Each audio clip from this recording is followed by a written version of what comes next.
हाल ही में एक मामला राजस्थान बोर्ड में देखने को आया। जब सिलेबस क्या यहाँ चेंजेस होता है तो कहीं ना कहीं विवाद की स्थिति उत्पन्न हो जाती है। तो आप जब सीबीएसई जब अपना सिलेबस जो जारी करती है, क्योंकि all over India same syllabus वहाँ पर होता है, तो सिलेबस चेंजेस के दौरान चाहे कोई भी बोर्ड हो उसको किन बातों का ध्यान रखना चाहिए? जहाँ तक सीबीएसई की बात है, national council for education research and training NCERT अपने आप में एक बहुत सक्षम बॉडी है जो कि हमारे सिलेबस को ड्राफ्ट आउट, हमारे जो बुक्स हैं वो पब्लिश कर रहे हैं और बुक कंटेंट जो है वो फिल्टर करके और बिल्कुल हम कहेंगे कि दुरुस्त तरीके से रिकमेंड हुआ होता है, प्लस फीडबैक्स जाते हैं।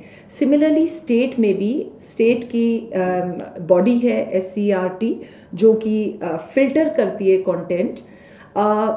दुख वहाँ पे होता है, कई बार पॉलिटिकल कंट्रोवर्सीज हो जाती हैं कंटेंट को लेके, और वहाँ पे ऐसा लगता है कि स्कूल्स का एक जो हम कहें इंसुलेशन और स्कूल्स का एक जो लेवल है वो एक पॉलिटिकल होना चाहिए। एक सेक्युलर एग्जिस्टेंस जहाँ स्कूल में हम आइकन्स के बारे में पढ़ाते हैं, हम इंस्पायरिंग लीडर्स के बारे में पढ़ाते हैं, हम लीडरशिप के बारे में पढ़ाते हैं, और बच्चे फिर कभी पेपर में पढ़ते हैं या अभी अपने अभिभावकों से सुनते हैं कि इस तरीके के जो ग्रेट लीडर के बारे में वो पढ़ रहे थे, वो उनकी ये त्रुटियां हैं या ये कमियां हैं, तो वो एक पर्सनालिटी बैशिंग जो हो जाती है और ऐसा लगता है कि पहले वाला सिलेबस जो है उसे गलत ठहराया जा रहा है, तो उसमें बच्चा बहुत कंट्रोवर्सी पे आता है।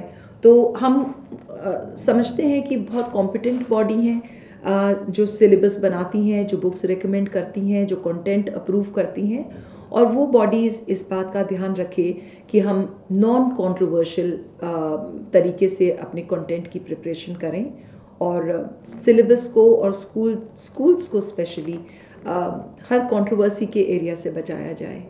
मैम बिल्कुल, ये जो चीज़ है एक इम्पोर्टेंट है, क्योंकि कहीं ना कहीं जो सिलेबस है उसको लेकर के कई बार जो विवाद उत्पन्न होते हैं, तो यदि वह ख़त्म है तो स्टूडेंट्स के लिए भी बेटर है, साथ ही जो बोर्ड है उसके लिए भी बेटर है।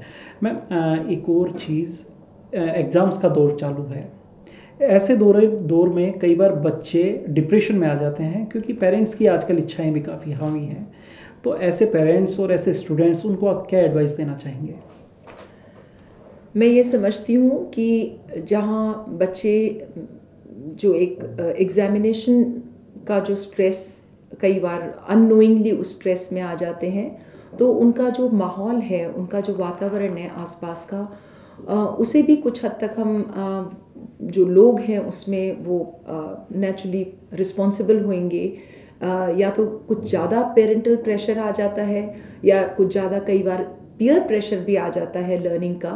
तो पेरेंटल एक्टिव सपोर्ट बच्चे को चाहिए, हर तरीके से मोटिवेशन चाहिए बच्चे को, और बच्चा किसी भी तरीके से अपने जो सोशल गैजेट्स वगैरह में ये जो एक बार पीयर प्रेशर में आ जाते हैं कि किसने कितना सिलेबस कर लिया, कौन कितनी देर तक पढ़ा था, ये सब कुछ ज़्यादा बातों पे गौर ना करके, और वो एग्ज़ामिनेशन के दिनों में अपने संयम से अपने प्रॉपर स्लीप 7-8 घंटे की नींद ले ले और अच्छी न्यूट्रिशन लेके और एग्ज़ाम्स को फेस करे। और कहीं भी उन्हें बच्चे को नर्वसनेस हो रही है तो उस बात को भी डिले नहीं करे। सब जगह स्कूलों में आजकल काउंसलर अवेलेबल हैं, और CBSE ने 24/7 काउंसलर्स हेल्पलाइन चला रखी हैं, तो वो काउंसलिंग बच्चा ले ले। और इस तरीके से बच्चे को कंपोज करना पेरेंट की भी ड्यूटी है, और बच्चा भी थोड़ा पेरेंट से टच में रहे। प्लस स्ट्रेस में आके बहुत सारी साइकोसोमैटिक सिकनेसेस, इलनेसेस हो रही है। बच्चे एग्जामिनेशन के दौरान नर्वस हो रहे हैं या ब्लैंक आउट हो रहे हैं, या ऐसा लग रहा है उन्हें कि वो बीमार हो रहे हैं, किसी तरीके से वो पेपर नहीं कंप्लीट कर पा रहे। तो ये सब फीलिंग जो है, एग्ज़ाम में जाने से पहले पेरेंट एक मोटिवेशनल मूड में बच्चे को भेजे। जी बिल्कुल। तो जिस तरह से मैम ने कहा कि पेरेंट्स अपने बच्चे को एक मोटिवेशनल मूड के अंदर एग्ज़ाम हॉल के अंदर भेजें तो उससे कहीं ना कहीं रिजल्ट भी अच्छा आएगा, बच्चे का जो स्ट्रेस लेवल है वो भी कम होगा।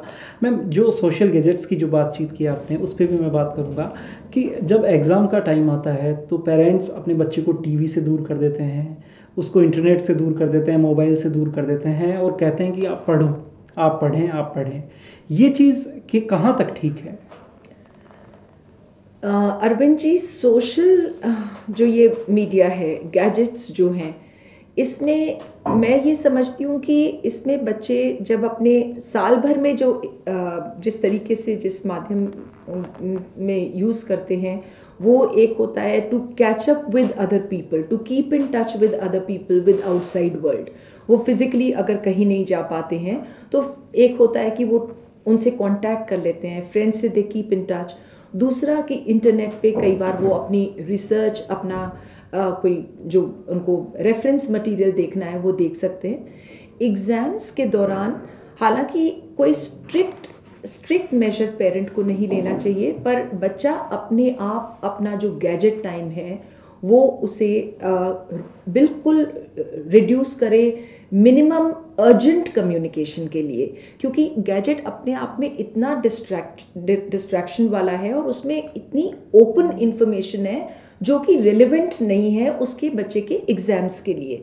तो नेचुरली वो इतना सब डिस्ट्रैक्शन जब आता है, बच्चे का फोकस वेवर हो जाता है। तो पेरेंट्स बजाय कि वो एक स्ट्रिक्ट मेजर में करें, वो बच्चे से बातचीत कर सकते हैं और अपने आप एक बच्चे को डिसीजन लेना चाहिए और पेरेंट्स बच्चे को सपोर्ट करें इस डिसीजन के लिए कि नॉन गैजेट टाइम बना लें एग्जामिनेशंस को, पर दूसरा कोई तरीके से रिक्रिएशन देखे।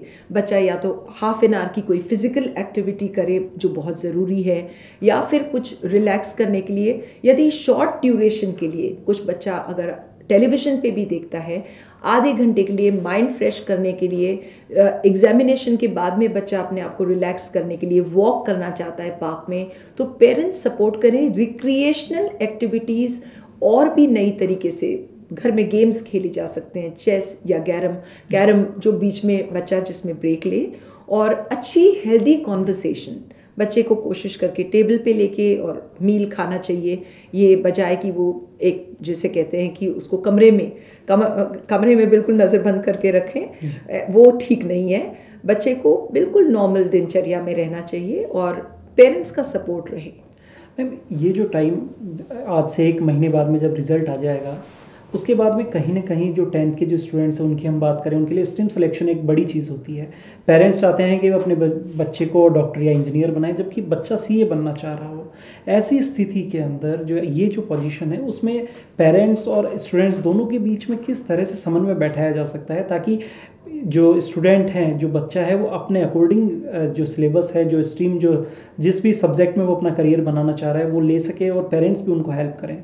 राइट अरविंद जी, ये बात आपने अगेन बिल्कुल एक पॉइंट ऑफ कॉन्फ्लिक्ट वाली रेज करी है कि 10th क्लास में पेरेंट्स और बच्चे के बीच में कैसे हम सामंजस्य बिठाएं कि सब्जेक्ट चॉइस, स्ट्रीम चॉइस करें। मोस्टली ये होता है कि पेरेंट्स अपने unfinished dreams, unfulfilled career aspirations को बच्चे के ऊपर यूं की यूं दबाव के रूप में डाल देते हैं कि बेटा मैं तो डॉक्टर नहीं बन सकी, मैं तो डॉक्टर नहीं बन सका, मैं इंजीनियर नहीं बन सका, पर तू मेरे सपनों को सच साकार करना। तो ये एक बहुत अनफेयर डिमांड है बच्चों के ऊपर। मेरा सब पेरेंट्स से निवेदन है that your child is uniquely different and आप अपने बच्चे को एक इंडिविजुअल समझिए, एक अलग इंडिविजुअल, वो आपकी कार्बन कॉपी नहीं बन सकता। और दूसरा, आप अपने बच्चे का खुद का इंक्लिनेशन, खुद का पैशन देखिए। बच्चे का पैशन कहाँ है, बच्चे का एप्टीट्यूड क्या है, what is the child's aptitude, और बच्चे का वो वाले सब्जेक्ट्स में जिनमें एप्टीट्यूड है वो सब्जेक्ट लेने के लिए आप उसे फ्रीडम दें। बच्चे का एटीट्यूड क्या है, बच्चे को हो सकता है कि उसका एप्टीट्यूड अच्छा है, बट बच्चे का एटीट्यूड क्या है अपने सब्जेक्ट के प्रति और उसका इंटरेस्ट एरिया क्या है। अगर 3 चीज़ें हम देख लें, एप्टीट्यूड, एटीट्यूड और इंटरेस्ट, तो बच्चा तकरीबन राइट चॉइस ऑफ सब्जेक्ट्स कर सकता है। ऑल्सो आजकल ह्यूमैनिटीज़ में बहुत सारे ऑप्शंस हैं और आर्ट्स को कई बार बहुत ही एक लास्ट चॉइस समझा जाता है, तो ऐसा ना समझ के हम बच्चों को ऑल्टरनेट करियर चॉइसेस के लिए भी इनकरेज करें। और बहुत ज़रूरी है कि स्कूल के माध्यम से या पेरेंटल लेवल पे एक अच्छे करियर काउंसलर से बात करेंगे और बच्चे का फ्यूचर करियर की चॉइसेस करियर काउंसलर से भी डिस्कशन कर लें, तो एक फैमिली सपोर्ट से बच्चे की सब्जेक्ट स्ट्रीम चॉइस जो है वो अच्छी ही होएगी। मैम, सबसे आखिर में हमारा ये प्रोग्राम स्टूडेंट्स के लिए है, स्टूडेंट्स को क्या मैसेज देना चाहेंगे? मैं हर स्टूडेंट को बोलूँगी कि you are a unique person and you are you.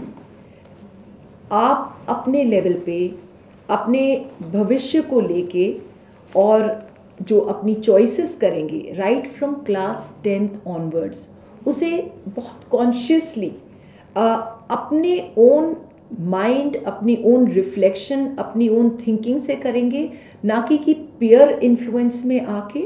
और कहीं भी पेरेंटल प्रेशर आ रहा है तो अपने पेरेंट्स से कोशिश करके डायलॉग करने की बात करें बजाय कि कॉन्फ्लिक्ट और कन्फ्रंटेशन करने में। एंड रिमेंबर दैट आप अपना पोटेंशियल बेस्ट आप ही स्ट्रेच कर सकते हैं और कभी भी आप हिम्मत नहीं हारें। आप फेलियर को एक स्टेपिंग स्टोन टू सक्सेस समझें। बहुत बार होता है कि आपको अपने कोई एक सब्जेक्ट में सक्सेस नहीं मिलता, डू नॉट गेट डिमोरलाइज्ड। आप लाइफ की परीक्षा अभी बाकी है, आपकी day to day life, quality life and the spirit of winning and moving forward and never say die spirit, वो आप उस spirit से चलिए and I'm sure that you will achieve. In life you will face many options for careers, for different choices, and probably we don't even know the kind of choices you will have. So remember that there's always something good waiting for you. So go on, move on, put in hard work, grit, determination and shine out.